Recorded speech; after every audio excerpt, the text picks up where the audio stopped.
Right, welcome everybody. It's nice to see a good turnout to one of our council meetings, so thank you to everyone in the gallery for coming along. Members of the public are advised that the meeting will be live streamed and recorded, and the live stream recording will be made publicly available on YouTube and Council's website. Nillumbik Shire Council respectfully acknowledges the Wurundjeri Woiwurrung people as the traditional owners of the country on which Nillumbik is located, and we value the significance of the Wurundjeri people's history as essential to the unique character of the Shire. We pay tribute to all First Nations people living in Nillumbik, give respect to elders past, present and future, and extend that respect to all First Nations people. We respect the enduring strength of the Wurundjeri Woiwurrung and acknowledge the ongoing impacts of past trauma and injustices from European invasion, massacres and genocide committed against First Nations people. We acknowledge that sovereignty was never ceded. Wurundjeri Woiwurrung people hold a deep and ongoing connection to this place. We value the distinctive place of our First Nations people in both Nillumbik and Australia's identity, from their cultural heritage and care of the land and waterways, to their ongoing contributions in many fields, including academia, agriculture, art, economics, law, sport and politics. And now I'll ask Councillor Duffy to read the Good Governance Pledge.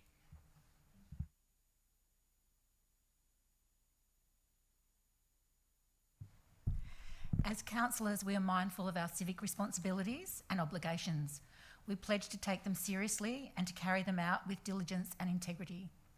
We know the decisions we take will affect the people and environment of Nillumbik now and in the future. We undertake, therefore, to make sound and principled decisions of lasting value in a spirit of fairness and for the good of all. We also pledge to serve the needs and well-being of the community and the environment in an open and honest manner and to the best of our abilities. Thank you, Councillor Duffy. Next, I'd like to introduce Sally Agostino, who is the pastor of Southern Cross Community Church in Eltham, which meets in the Council Seniors Hall each Sunday morning.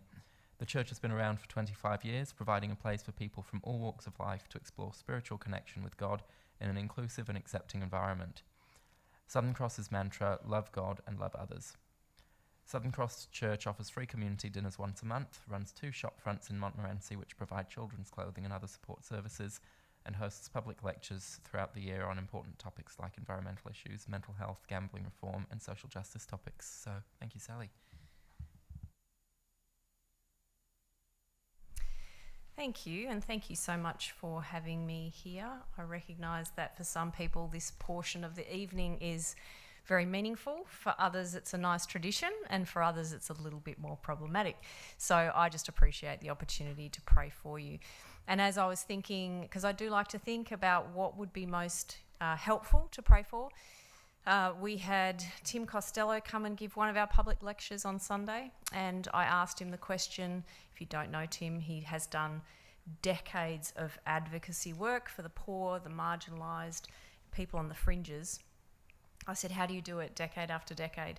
And I know your term is not decade after decade, but it's still long enough to make you tired. It feels like decades. He said he draws, one of his answers, he draws on the wisdom of the ancient leaders of Israel, was one of his answers. He said they were the kind of people who stood up for injustice, made wise decisions and helped the community to flourish. I don't see your role as too dissimilar to that. And I just want to draw on one of those prophets to that ancient group of Jewish people. This was Amos, 750 years before Jesus, and to a group of people who some were flourishing and some were losing their way and some were greedy and some were trying to mislead. He said this, let justice roll on like a river and righteousness like an ever-flowing stream. So my prayer for you is that you would make the best decisions in the wisest way and that justice and mercy would roll through. So let me pray that for you now. God, we thank you for the Nillumbik community. Thank you for the beauty of the environment, the flourishing of much of this community, and Lord, for this group here, making decisions in the wisest possible way. I ask that you would give wisdom, discernment, that you would remind councillors and residents alike, that we must be mindful of you, the community, the environment, the marginalised, so that we can see our whole community flourish. We ask for that wisdom tonight. In your name, amen. Thank you, Sally. We have no apologies, so we'll move right on to presentations. We have a number of presentations tonight, which is always good to see. Firstly, I'd like to invite Matilda Johnson from Wingrove Ward, and Councillor Payne will present that award for us.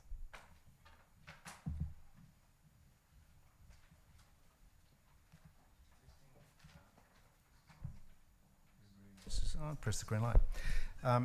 So just quickly, there must be something happening in Wingrove. We have 3 winners tonight. Matilda receives $150 as a contribution for being selected to represent Victoria at the SSA 10 to 12 Track and Field Championships in Queensland.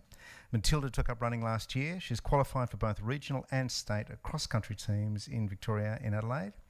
After trialling in September, qualifying first, she's now representing Victoria Under-12s in the 1500 metre event. She attends, I assume you run, to Eltham East Primary School and is an active member of both the Eltham Panthers Junior Netball Club and the Eltham Junior Football Club. So I'd like to wish Matilda the very best for her future sporting results on behalf of the community and the council. Big round of applause for Matilda. Now, you want to come up and speak?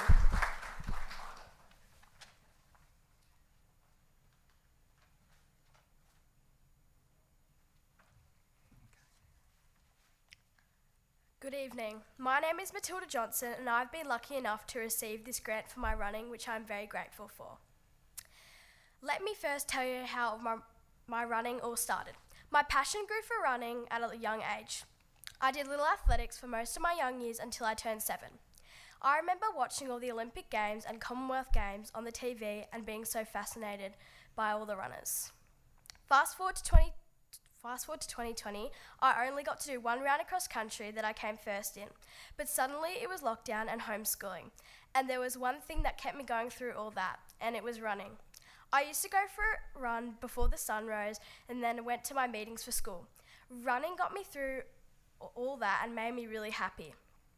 In 2021, everything started to slowly open, but there were some very short lockdown periods throughout 2021. At the start of the first part of the year, I raced school round, district round, division round for cross country and came first in every race, but suddenly everything came to a stop. We were told that racing wouldn't keep going for the rest of the year. I was devastated by this. But I knew I could come back even stronger in 2022 and train more and be the stronger version of myself. 2022 was a massive sporting year for me. At the start of the year, cross country took off. It was 3 kilometres. I came first in every race leading up to state. My goal for state was to be top 10, and I overreached my goal by being the fastest cross-country runner in the 12 to 13 age group in Victoria. This was massive for me. Then fast forward to a couple months ago, I realised that I was in the Team Vic for cross-country and got to go to Adelaide to represent Victoria. And one thing that made the experience amazing was I was selected to be the Victorian cross-country captain. In Adelaide, we raced at Oakbank Racecourse. This course was muddy, hilly, uneven and very challenging. I woke up on the day not feeling the best and still came top 30 in Australia. Even though I didn't have the best running achievement I wanted in Adelaide, I gained lots of friends, leadership and just being in a team. After cross country finished, it was track season. I'd never done track besides when I was young, but that was not that much. So I came into track thinking I'd just have a go. I came first in every 1500 race, including state. After state, we had a trial for Team Vic athletics team. I was lucky enough to come first in the trial. Then it was off to Brisbane for 1500. And the race day came and I was beyond excited but a bit nervous. I ended up coming 9th in Australia with a massive PB. This is a really good experience for me and I loved all the memories and friendships, just the experience to be in Team Vic. Recently I just competed in the State Athletics Victoria for the 1500 metre and my first ever 3K on track. I came 4th in the 1500 metre for under 15s and 3rd in the 3000 for under 16s. And I just qualified for another nationals team this year for both 1500 and 3K. This grant will help me cover the cost for travelling for my running, as the sport isn't cheap, and also for racing at nationals and additional costs for running. Thank you very much for the grant, and I'm forever grateful. Thank you for your time. Goodbye.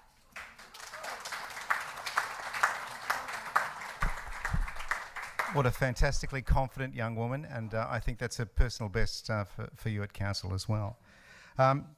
We have 2 more awards, and I'm going to ask Xander Botha and Talise Botha to make their way up here, brother and sister. Xander receives $150 as contribution for being selected to represent Victoria at the SSA School Sport Track and Field under 12s in Queensland. Xander qualified for the long jump and the pentathlon after attending Team Vic trials. He trained 4 times a week for the event. He's a student at Donvale Christian College and also plays rugby at the Eltham Rugby Club. So we wish Xander the very best for his sporting results. And that is you. That's yours. We'll hold the applause for the entire Botha family. And Talise receives $150 also as a contribution being selected to represent Victoria at the SSA 10 to 12 years track and field champions in Queensland. Talise qualified for the high jump at the SSV Team Victoria trials. She also attends Donvale Christian College, and we wish Talise the very best for her future sporting results. This is yours. A round of applause, please. So come on up separately.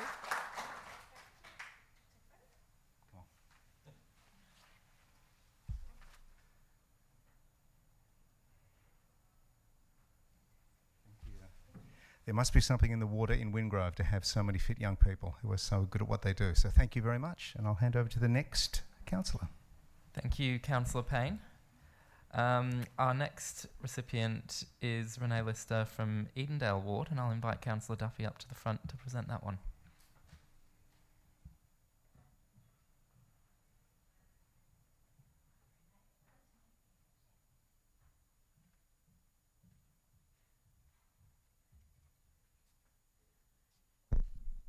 How exciting.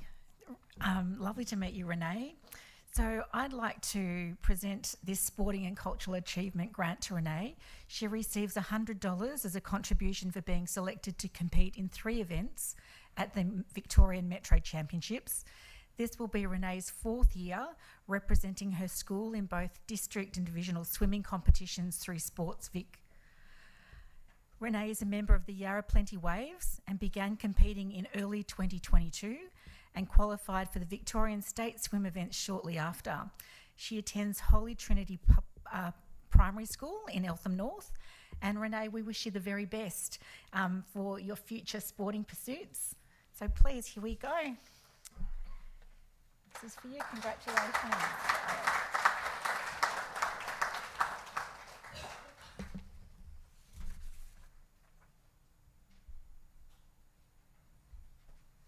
Renee, would you like to say something? You don't have to because it can be very overwhelming.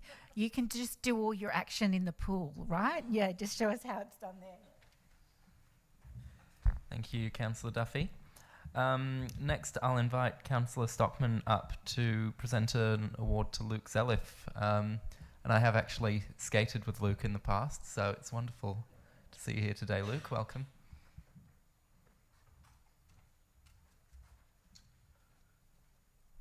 Welcome, Luke. This is Luke Zelliff from Blue Lake Ward, and Luke receives $200 as a contribution for being selected to represent Australia in speed skating at the Viking Race in the Netherlands. Luke has been participating in both inline and short track ice speed skating for a number of years and has represented Victoria in 5 national championships and won numerous medals.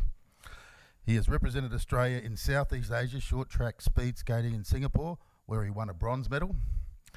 Australia does not have a long track rink in, so Luke has travelled to the Netherlands for 2 weeks training and set 2 Australian records. He was also awarded an International Skating Union scholarship. Luke is the first ever Australian to be invited to the Viking Race, which is the biggest race meet of the year. We wish Luke a very best for his future sporting pursuits. Well done, Luke.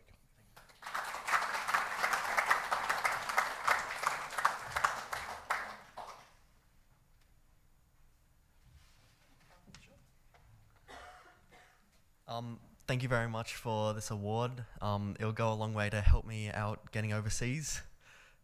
Thank you.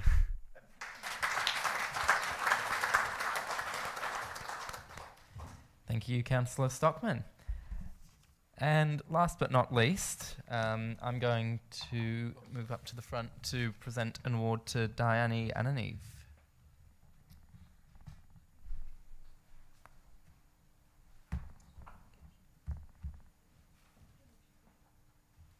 Diane, are you here tonight?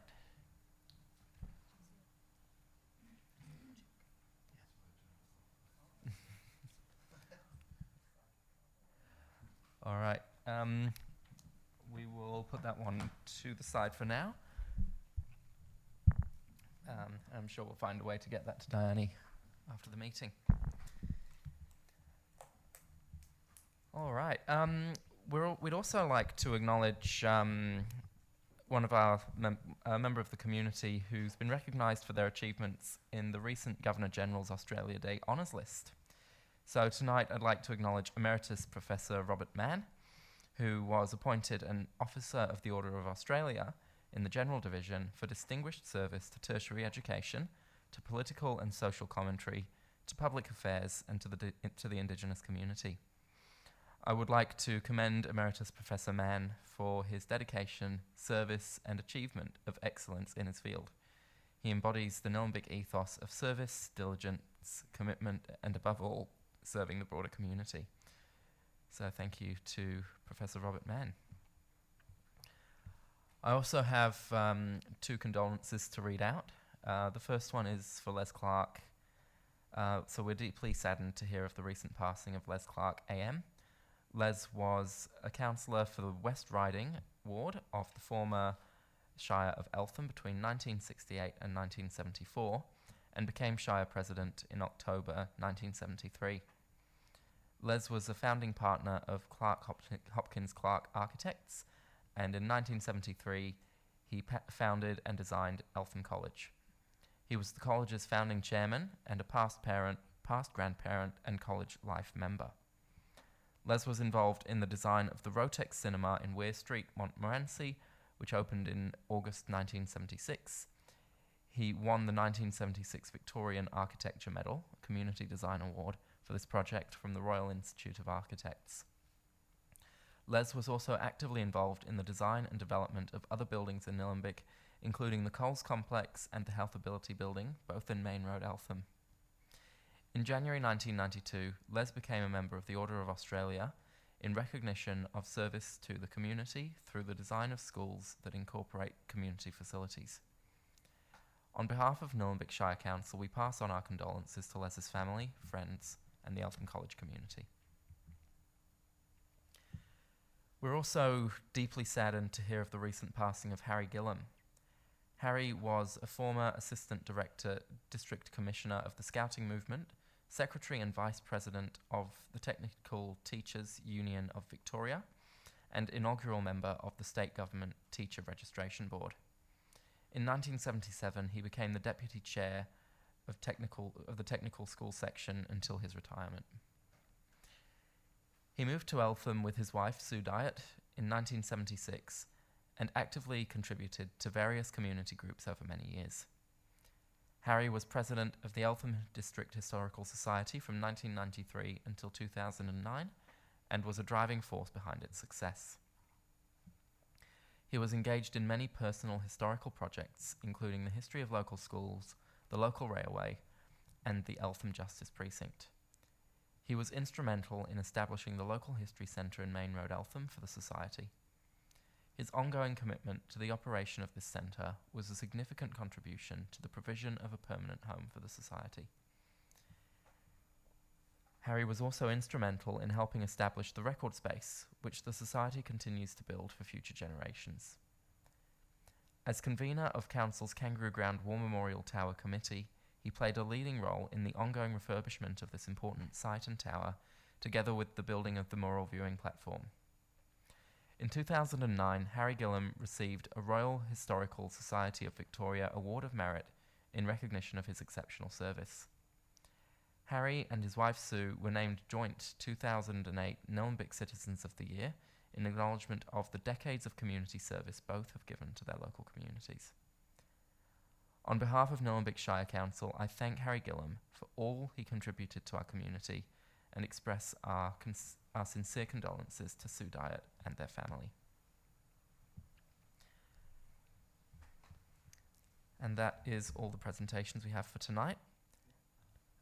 Sorry, Councillor Payne. I'll just hand over to the Deputy Mayor briefly to say a few words. Thank you, Mayor Antrim. I just wanted to add to what's just been said in regards the memorial for Harry Gillam.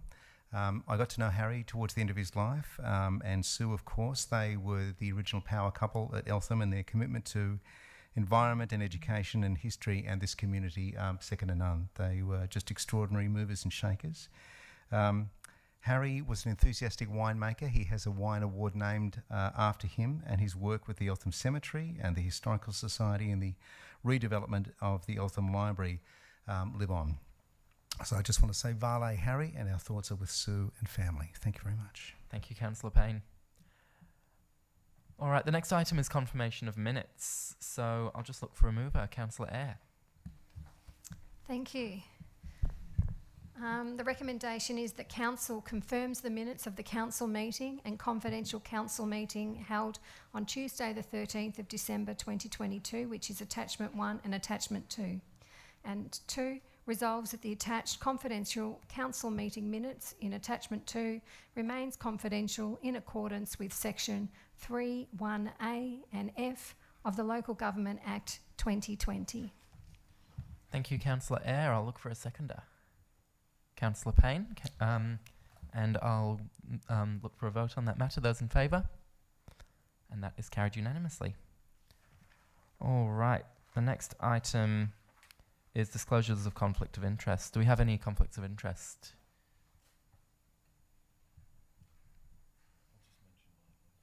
Sure. No conflicts of interest for now. There are no petitions. We do, however, have a number of questions from the gallery. The first question is from Lita Bootless. Question 1. Have you consulted with the ratepayers regarding the 5G system implemented and the safety data of this deadly 5G weapon, and what the health issues will be after activation? And the response is, the federal government, not local councils, regulate radio frequency electromagnetic energy from telecommunications, including 5G. The two agencies involved in protecting the health and safety of Australians with 5G are the Australian Radiation Protection and Nuclear Safety Agency, who are responsible for research and health standards, and the Australian Communication and Media Authority, who checks that radio frequency electromagnetic energy from telecommunications networks is below the exposure limits set out in the standards. More information can be found on the Federal Government's Department of Infrastructure, Transport, Regional Development, Communications and the Arts website. Question 2. Are you transparent about the smart cities and their long-term goal? We are aware that you have had meetings in Canberra about this rollout. And the response is, in 2018, Council collaborated with 4 other Victorian councils, which resulted in the establishment of a LoRaWAN network to enable information sensors for air quality, water level monitoring, waste management collection, asset tracking, and people counting. In Nillumbik, the installed centres are on council facilities and assets only, and the data is maintained by the councils involved in the project. Council has no plans at the current time to expand the use of information sensors. The next question is from Ruya Huddleston. And Ruya has asked, are there plans to replace the roundabout on Greensborough Bypass and Diamond Creek Road and Civic Drive? It's causing many car accidents, traffic jams, and with a school nearby, it's unsafe and dangerous. We already had one accident which was caused by another driver and saw many other crashes. For public safety, this should be looked at. There is also plans for new homes to be built on St Helena Place nearby, which will elevate the number of cars passing by. And the response is, the North East Link project has this roundabout identified as a North East Link interchange. The maintenance and safety assessment of the roundabout lie with the Department of Transport. At this point, the public information does not specify any proposed works for the roundabout. Council has written to relevant ministers advocating for a detailed investigation to be undertaken in relation to traffic congestion and road safety issues. The next question is from David Smith. Question 1. Transport emissions contributing to climate change in Australia account for close to 20% of total emissions and are growing. To reduce transport emissions, the citizens of Nillumbik can take actions such as walking and utilising public transport. In Plenty, where I grew up and live, we don't have footpaths. When will Council build footpaths in Plenty so that the citizens of Plenty can reduce their impact to the climate and the environment? And the response is, Council's list of footpaths include footpaths proposed in Plenty, such as McLaughlin's Lane and Butler's Road, from Memorial Drive to McElroy Road. Footpath works are continually assessed across the Shire with an annual allocation within the Capital Works budget towards maintaining, upgrading and new construction of footpaths. Question 2. I refer to the Council meeting in November where Council has discussed tree canopy, and I do agree that Nillumbik is a leader in Victoria in tree canopy coverage. In Plenty, residents try to improve the tree canopy, particularly along roadways, only for it to be cut down by AusNet. NBN copper wires run underground, but not the power lines. Alternatively, the three-phase power lines on towers can be coated in plastic and interweaved where they are not affected by the tree canopy. What plans do Council have to influence AusNet and the Victorian Government to improve tree canopy where power lines stand to move power lines underground? And the response is, AusNet is responsible for the electricity network in Nillumbik. In new development areas where it is possible to run underground cabling, this is the standard. Currently, there is no legislation that requires power companies to replace their aerial power network with an underground network. The cost of works to replace aerial power lines with underground is significantly higher. Cost estimates are as high as $2 million per kilometre, as it involves avoiding clashes with other third-party assets, trenchless technologies, minimum depths, tree roots, etc. The next question is from Andrew Bakos. Question 1. Can Council advise when a new Recreational Trails Advisory Committee will be advertised and formed, given the old committee was retired back in June 2022? And the response is, the new Recreational Trails Advisory Committee terms of reference will be presented to Council in March for endorsement. An expression of interest process for the new committee will be undertaken in April, with the evaluation process occurring during May. Endorsement of the new RTEC members is scheduled to be presented at the June Council meeting, with the new RTEC membership to commence from the 1st of July 2023. Question 2. Is there an option for officers to relocate the footbridge washed away just north of Bridge Street to align with the new Greensborough Trail extension closer to the Trestle Bridge for a more natural confluence for trail users? And the response is, as part of the replacement of the Alison Ox Park Bridge, Council will look to integrate the replacement bridge with the trails on either side of the Diamond Creek, with consideration given to all users of the trails. Updates will be provided as to the progress and design of the bridge. It is important to note Melbourne Water signs off on the final location of the new bridge. A final question is from Michael McCarthy on behalf of an informal community group. Question 1. There is a growing community group which would like to work collaboratively with Council regarding the reopening of the Eltham North Ovals for dogs more suited to large public open spaces. What solution might Council propose so that all members of the community, including sporting groups, residents and dog owners, can work collaboratively and respectfully to share the use of the Eltham North Ovals? And the response is that officers are currently reviewing the amenities available for users in this area. And that is all the questions we have tonight. So we'll move on to officers' reports. And the first report is the Advisory Committee report. And I'll look for a motion. Councillor I'm Payne. happy to move that the minutes of the Advisory Committee meetings reported be noted as per Attachment 1. Thank you, Councillor Payne. I'll look for a seconder. Councillor Eyre. Yes, I'll second that motion. Thank you. Councillor Payne. I don't need to speak to it. Councillor Eyre. I was just going to point out that the last Positive Ageing Advisory Committee meeting is this week in its current form. The new committee will be starting next month. So I just wanted to thank all of those committee members for all their dedication and passion towards positive ageing for Nillumbik, and the officers that support the committee at present. Thanks. Thank you, Councillor Eyre. Any other councillors? I'll put that to the vote. Those in favour? And that is carried unanimously. The next item is the draft budget 2023 to 2024, and I will look for a mover. Councillor Duffy. I'm happy to move that.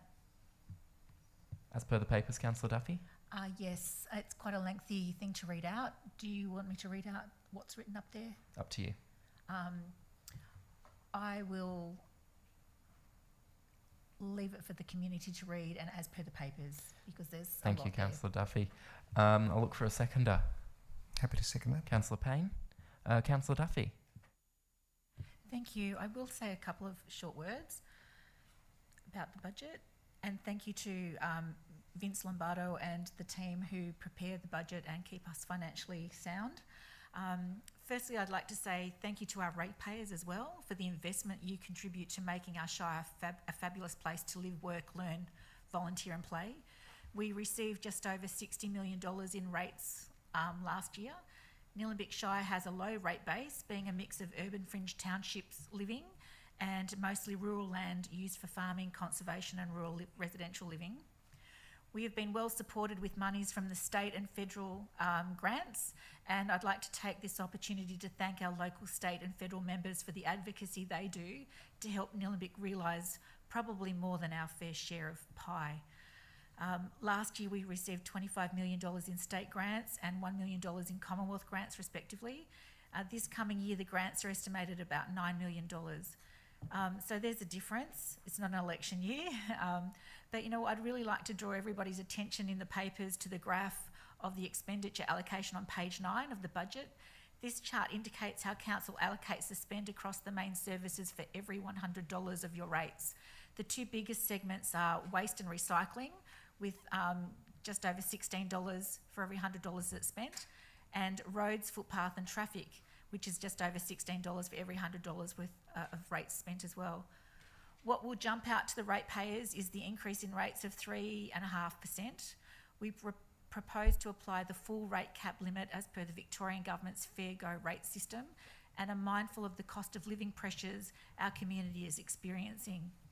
In February, the ABC reported council rates to rise more than 100% over 2 years in New South Wales regional areas. The Snowy Monaro Regional Council, their rates are going up by 53% over 1 year.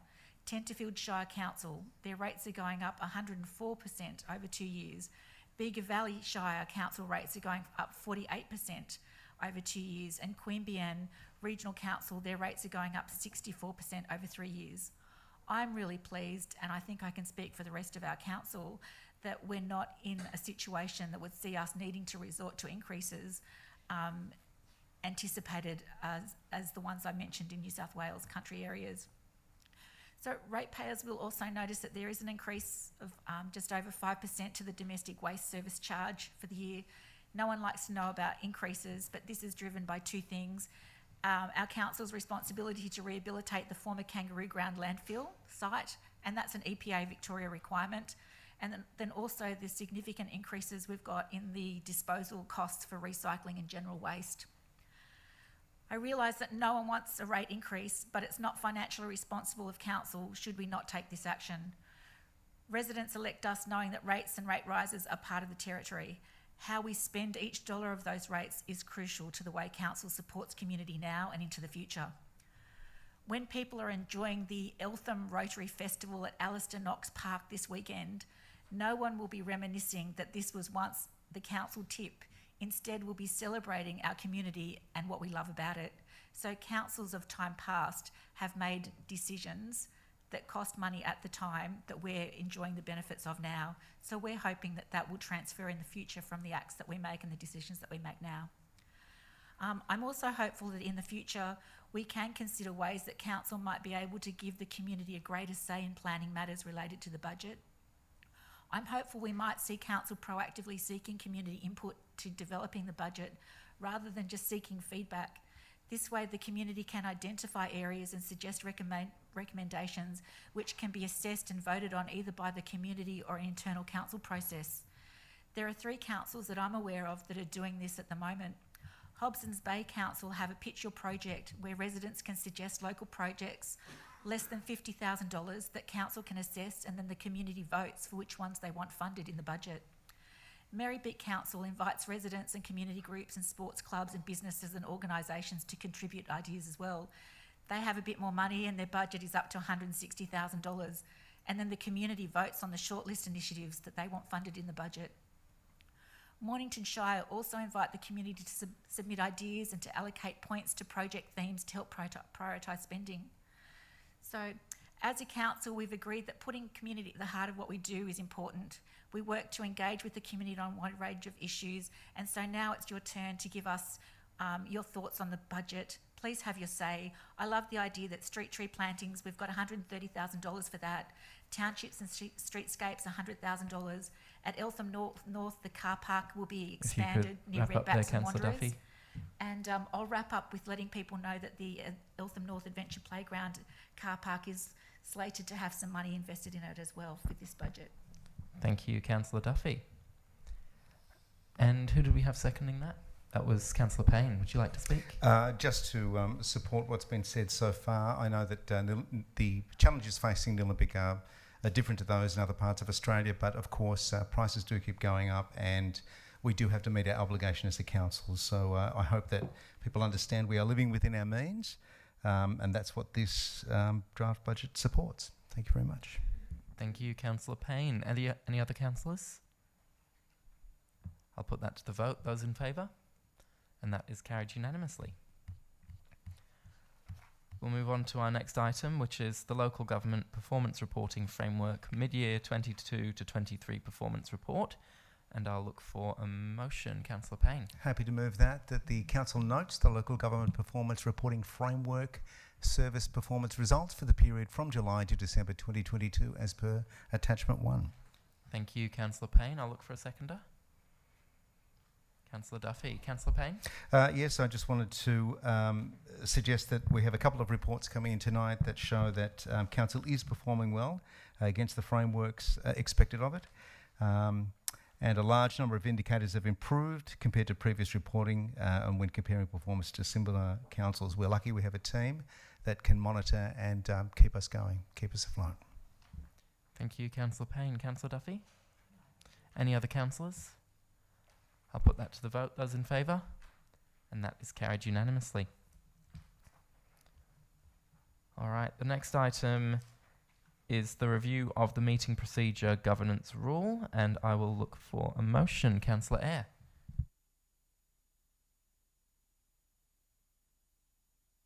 I'm all tangled up here. That's the problem with wearing masks and glasses. Don't start my time yet. I'm not ready. Okay, you can start it now. Actually, I don't need time because I'm reading the recommendation. So that Council 1 endorses the draft governance rule meeting procedures shown at Attachment 2 for public consultation from the 1st of March 2023 to the 30th of March 2023 inclusive. 2, invites written submissions regarding the proposed amendments outlined in the draft governance rule meeting procedures by 30th of March 2023. And 3, considers public submissions at the Planning and Consultation Committee meeting to be held on the 13th of June 2023. And 4, notes that any person who makes a written submission in relation to the draft governance rule meeting procedures and requests to be heard in support of the written submission be heard at the June 2023 Planning and Consultation Committee meeting. Thank you, Councillor Eyre. I'll look for a seconder. Councillor Egan. Councillor Eyre. Thank you. All councils are required to have governance rules in place which determine the rules for council meetings as well as provide guidance on other governance matters. They support council to make merit-based, fair decisions and establish decision-making process to make sure Any person whose rights will be directly affected by a decision of the council is entitled and able to communicate their views and have their interests considered. So council's current governance rules have been in place for all council meetings since 2020. In accordance with legislative changes, council is required to amend their governance rules to allow for electronic participation in meetings on a permanent basis, and we've had a temporary one in place up until now. We decided that we would do a full review of our governance rules and not just that electronic participation part as well. So the recommended change allows us to continue to hold meetings online, to allow for remote access, and to ensure our processes are best practice, current, and supports access, equity and inclusion, which is really important. So before we adopt any changes, we want to hear from our community about the proposed changes. So I encourage as many of our community to have a look and give council feedback so that we can make sure that our governance rules are the best that they can be. And I thank the officers and commend their work for supporting us in undertaking the broad review of our rules. And I'll certainly be supporting this recommendation tonight. Thank you. Thank you, Councillor Eyre. Councillor Egan? Any other councillors? Councillor Duffy? Yeah, just briefly to say, in addition to what Councillor Eyre said, council meetings would be a very dull affair without the community participating. So our meeting procedures are written so that in addition to having rules about how we run our meetings and prepare for our meetings, it enables the community to participate in them. So we have rules that indicate an invitation for the community to ask questions of any matter, and council will give an answer on that. There are invitations for the community to lodge petitions if they are upset or wanting to bring an issue to the attention of council to be addressed. And there are provisions for the community to come and give presentations to councillors so that we can hear your views on various matters. So these are the really important parts of the meeting procedures that I'd like to make sure that we focus on getting right so we can maximise the involvement of the community. And then we're also looking at, you know, what's the best method? Is it having meetings here in a room like this, or is it having them on Zoom so more people can participate? So yeah, would really encourage everybody to add their feedback to something that could be very dry and dull. And, you know, it also helps us ensure that councillors who have special circumstances for not being able to attend a meeting, there is a provision for that. We noticed it, like through COVID, we were able to attend meetings through Zoom because there was a government provision for that. At the moment, we don't have that provision to attend Zoom meetings under our current rules, and we don't have a provision for somebody to attend remotely. So in the case of my cancer treatment and chemo, had the rules not been available for me to be able to attend remotely, I wouldn't have been able to attend with my immune system the way that it was. And that could be the case for anyone. So these rules are looking at what can we do to make things available and open and transparent for the future so that we can make the best decisions for the community. So please, I'm asking the community to get involved in this one and let us know what you think. Thank you. Thank you, Councillor Duffy. Any other councillors? I'll put that to the vote. Those in favour? And that's carried unanimously. The next item is the Reconciliation Action Plan Community Engagement Plan, and I will look for a motion. Councillor Duffy. Thank you. I would like to move the recommendation that council endorses the Reconciliation Action Plan, which we call the RAP, Community Engagement Plan, in attachment 1 of the papers, and just subject to a general inclusion of the community as a stakeholder in the stakeholder listing in the papers. Thank you, Councillor Duffy. I'll look for a seconder. Councillor Eyre. Councillor Duffy. Thank you. I'll say a few words here. This is a passion area of mine, and it's about being meaningful. So long before the Shire of Nillumbik was created, the lands and waterways of this area were the home of the Wurundjeri Woiwurrung. Much has happened since European settlement, and despite all that has happened, elders generously extend a welcome and encourage us all to make the effort to become aware of Wurundjeri culture, history, language, and importantly, call for us to care for country and each other. 25 years ago, in May of 1998, Nillumbik Shire Council held a Gayap. Gayap is the Woiwurrung language word for interclan gathering. This community event was a celebration of reconciliation and included a public march down Main Street, Eltham into Wingrove Park, where activities took place to officially acknowledge the Wurundjeri Woiwurrung as the traditional owners of the land and the waters of Nillumbik. Importantly, Council presented to Uncle Bill Nicholson Sr. a letter of commitment to the Wurundjeri, and Uncle Bill Nicholson Sr. reciprocated with a letter of commitment from the Wurundjeri. At the time, Uncle Bill Sr. commended Nillumbik on our commitment, or its commitment at the time, the Council's commitment and the community's commitment towards reconciliation leadership. In 2008, Council adopted a reconciliation charter.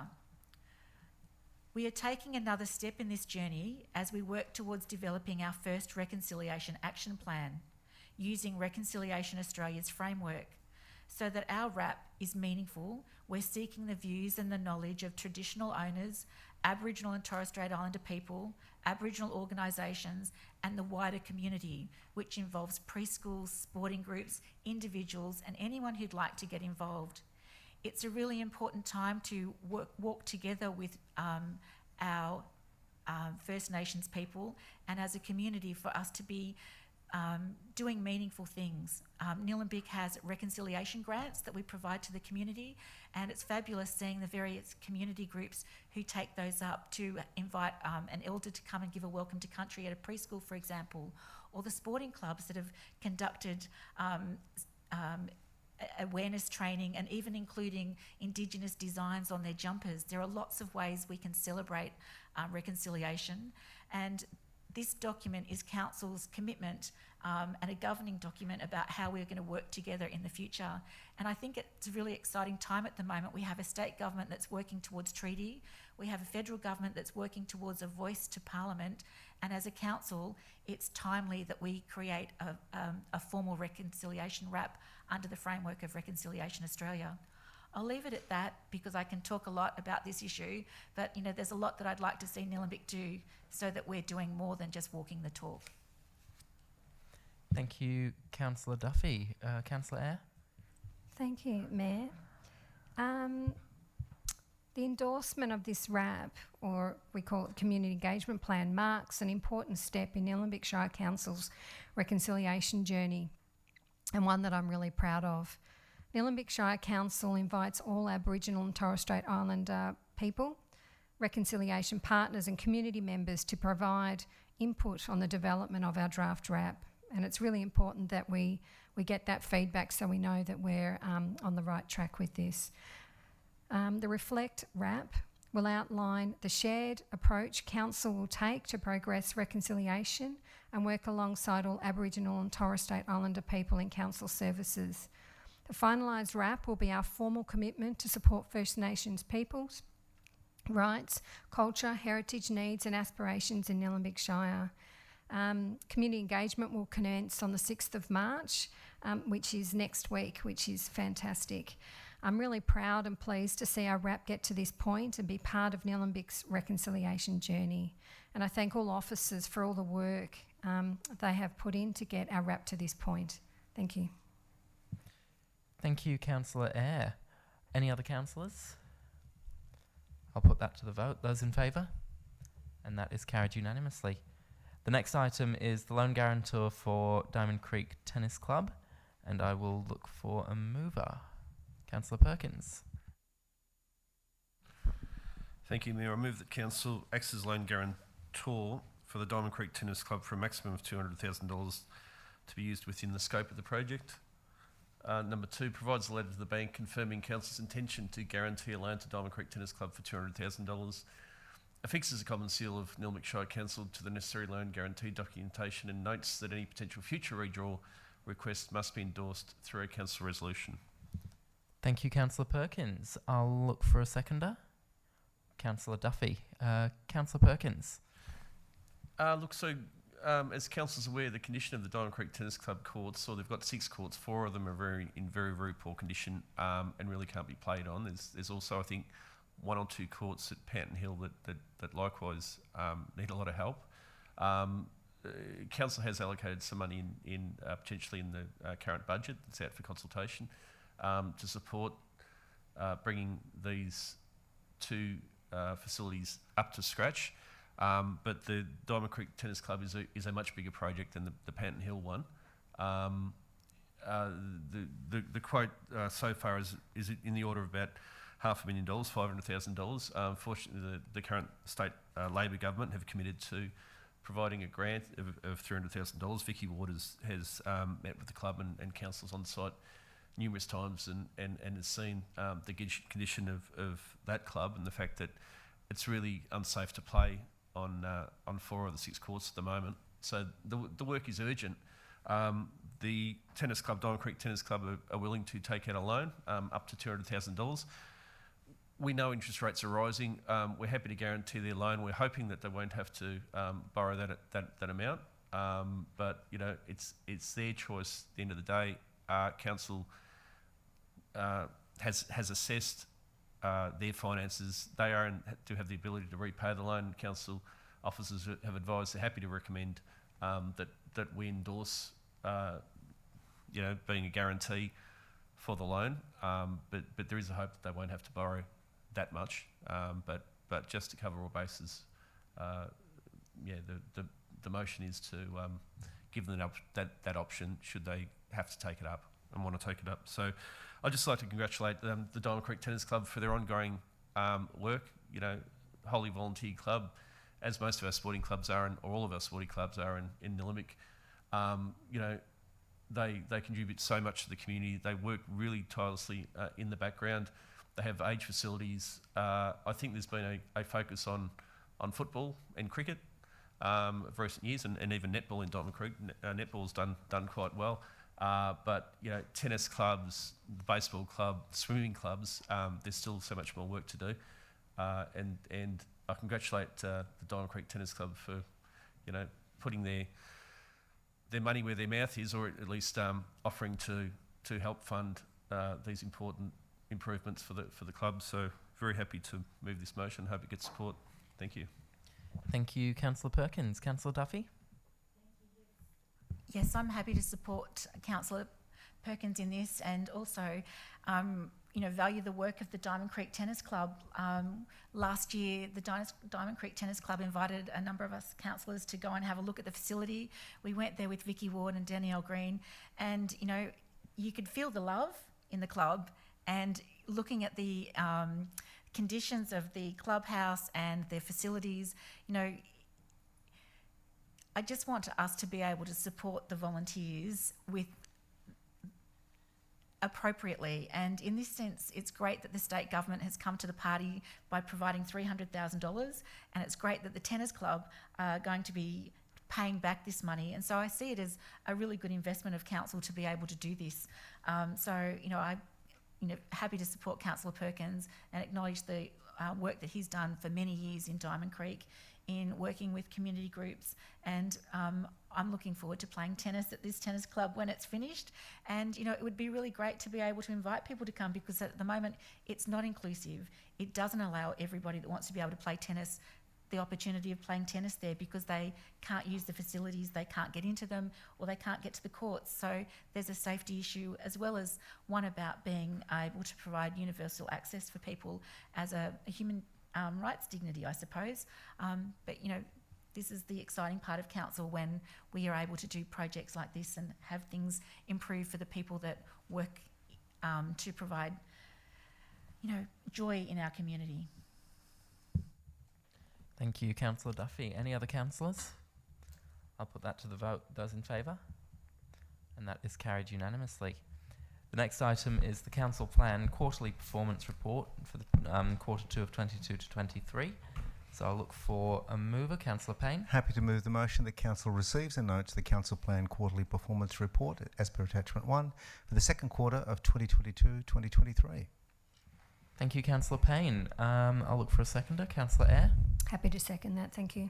Thank you, Councillor Eyre. Councillor Payne. Just want to thank Jeremy Livingston and team, particularly James Hardigan, for their ongoing work to keep us on the straight and narrow and produce these reports.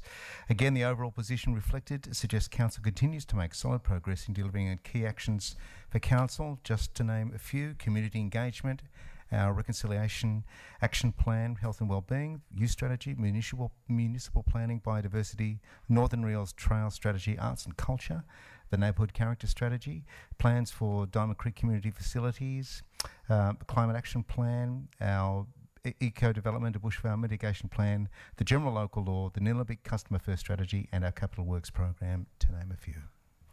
Thank you, Councillor Payne. Councillor Eyre. Any other councillors? I'll put that one to the vote. Those in favour? And that is carried unanimously. The next item is the public notice submission for 1075 Heidelberg King Lake Road, Hurstbridge, and I'll look for a mover. Councillor Egan. Thank you, Mayor. This is rather long, so I'll just move the motion as per the papers. Thank you, Councillor Egan. I'll look for a seconder. Councillor Perkins. Councillor Egan. Thank you, Mayor. Sorry, Councillor Egan. I've just been reminded that there's a slight change. If you could just read that. Yeah, I will read this last point that we've added in. Authorises the Mayor to write to the local MPs advising them of Council's decision in relation to this application. Thank you, Councillor Egan. Councillor Perkins, you're still happy to second that? Councillor Egan. Thank you. Basically, this recommendation is about the report that council staff have written objecting to the planning application, as per the papers up there in point number 1, regarding an education centre in what is, I think most of the locals know as Bridges Restaurant in Hurstbridge. There's a number of reasons that the officers have objected to the application. They are in the report, but I'll just cover over a couple of them. Basically, we feel that there hasn't been enough information provided to make a fully formed assessment and determination of the proposal.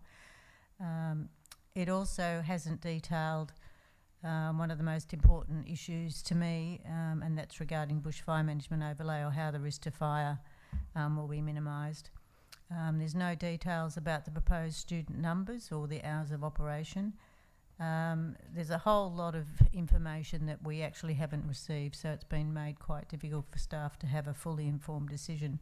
There also hasn't been an arborist report, so we can't do an assessment of that. There's no cultural heritage management plan. A lot of the application is inconsistent with our planning strategy and the planning policy framework as well within the Nillumbik planning scheme. Apart from all of that and the fact that council officers have objected, at the end of the day we haven't actually been given enough time to make a really informed decision as councillors. This is probably already sitting on the Minister's desk and the report's been written, so the timing hasn't been great with Christmas and councillors not meeting in January. So all in all, it's not a really satisfactory outcome from anybody's point of view, because we haven't had the time nor the information to make a fully informed decision. So I'm just explaining some of the reasons as to my position on this. So thank you. I think that's about all. The rest is self-explanatory if members of the public would like to read the report. Thank you, Councillor Egan. Councillor Perkins. Yeah, thank you, Mayor. Look, just to follow on from Councillor Egan, yes, it is all in the report.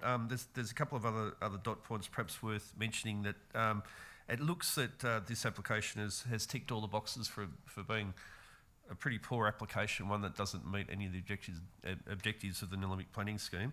Officers have provided that feedback to the Minister, and we're ratifying that advice. Another couple of dot points. The application is considered to be inconsistent with the purpose, objectives and decision guidelines of the Rural Conservation Zone Schedule 3. The application is considered to be inconsistent with the purpose, objectives and decision guidelines of the Environmental Significance Overlay Schedule 4.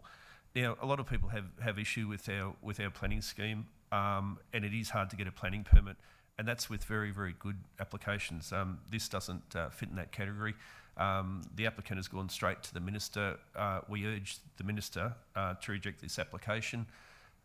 We are writing to local MPs, advising them of Council's stance and providing a copy of the report to them. So we think that Council's voice should be heard, as well as the local community, on this application. It's a poor application, and it should not be supported.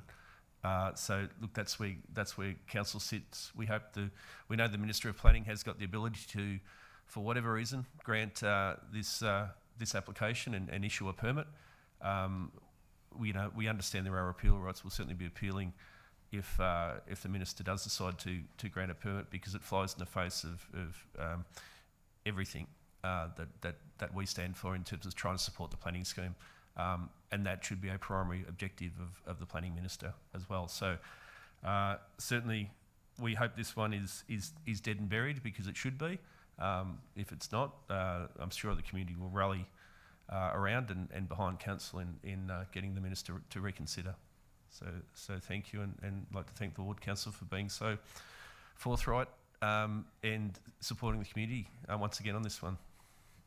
Thank you. Thank you, Councillor Perkins. Any other councillors? Councillor Duffy. Thank you. I'd like to support Councillor Eyre and Councillor Perkins in their comments. Councillor Egan, I meant to say.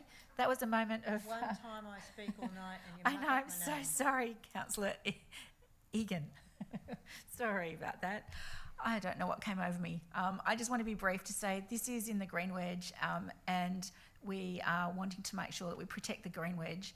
It's outside the urban growth boundaries, and you'll note in the papers that much of the land is subject to inundation and also affected by environmental significance overlays. So yes, it is for a school, and I'm all for education, but again, as Councillor Perkins talked about our planning scheme, appropriate development in the appropriate places with adequate information for council to be able to make and support good decisions. So whilst this is for a school, I don't believe it's in the right place, and we haven't been given enough information. So thank you, Councillor Egan and officers, and let's hope that the Minister sees this in the same light that we do.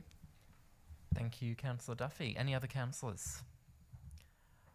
I think I'll just briefly say that we do have a new planning minister at the moment, and I guess it's always difficult to get up to speed as a new minister, but I have full confidence in the minister's thoroughness, and while it can't be guaranteed what way the minister will decide, I think it's more than likely that they will decide to reject a permit. However, we can't rely on that. So I think it's good to be just writing to local MPs and making our voice heard as a council, but officers have put in a very thorough submission as to why the application doesn't line up with the planning scheme and doesn't give enough information, and you can read that as part of the agenda pack as well if you're interested in what officers had to say there. So I'll put that one to the vote. Those in favour? And that is carried unanimously. The next item is the December quarter financial report, and I'll look for a motion. Councillor Payne. I am happy to move the motion that Council receives and notes the financial report for the period ended 31st December 2022 as per Attachment 1. Thank you, Councillor Payne. I'll look for a seconder. Councillor Egan. Councillor Payne. Just quickly, my chance to thank Vince Lombardi and Malika Secunda for their fine work in preparing the financial reports and their ongoing work for Council. The key line to me is Council's overall financial position at the end of this quarter is sound, and that's the most important thing. So I'd like to thank them for their work. Thank you, Councillor Payne. Councillor Egan? No. Any other councillors? I'll put that to the vote. Those in favour? And that is carried unanimously. And our next item is the informal meetings of councillors' records. So I'll look for a motion. Councillor Eyre. Thank you, Mayor. The recommendation that Council, in accordance with item 19 of Council's governance rules, meeting procedures, receives the informal meetings of councillors' records in attachment 1 for the meetings held. Thank you, Councillor Eyre. I'll look for a seconder. Councillor Duffy. Councillor Eyre. No, Councillor Duffy. I'll put that to the vote. Those in favour? And that is carried unanimously.